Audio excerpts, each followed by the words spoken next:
Stonefruit production here in Florida is very challenging because we have a number of insects and diseases that can be very troublesome to the grower. So we have to develop a really sound integrated pest management program to be able to manage those particular problems. Pete, from a disease standpoint, what are some of the major diseases that you would expect to appear in these stonefruit crops? The major fruit disease that we have is called brown rot. It requires sprays from bloom until harvest. It's exacerbated by wet conditions during the spring.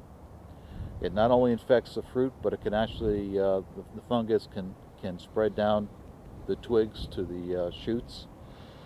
And it's probably the greatest single limitation for peaches that ripen after June 1st. Another disease that we have that's very troublesome is called armillaria root rot, or oak root rot. It occurs as a result of decaying root tissue in the soil. So if you had a site that was in oak trees and hickory trees and was leveled and raked, you'll have a good chance of encountering that disease. The best way to handle the disease is to select a pasture or a site that has not had mature trees grown on it. The oak root rot contributes to the short lifespan of peaches and nectarines in Florida. There just recently is a new rootstock called Sharp that does have some resistance to the armillaria root rot fungus, but it's not as productive as some of the other rootstocks because of other issues.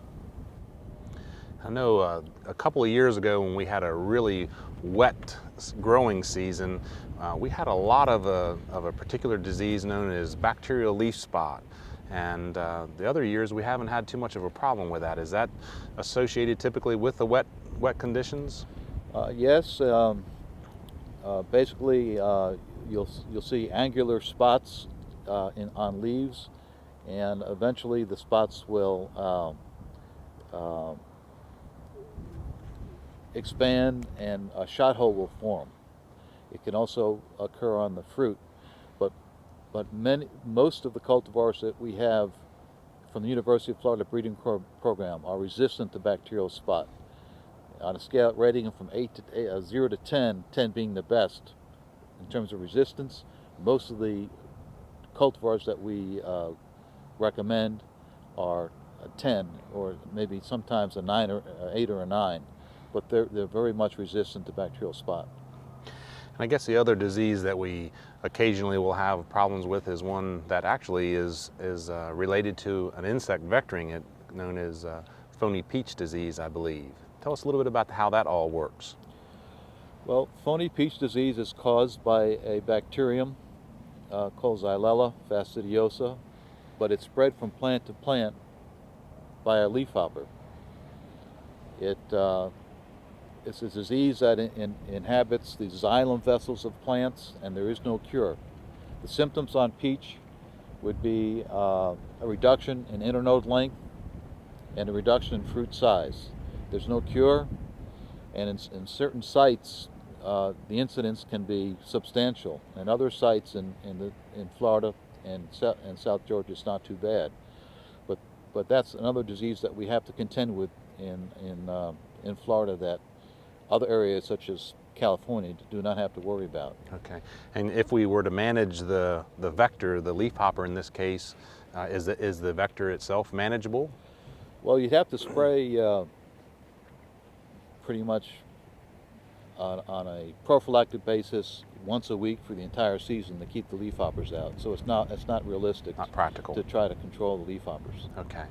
So from a disease standpoint, it sounds like there's some decisions that are critical when they're establishing the orchard, making sure that they've got the right site selection to avoid some of the root rot issues, and choosing the right varieties that have some resistance to some of these disease problems. And that helps us to minimize the actual fungicide applications that might be otherwise necessary.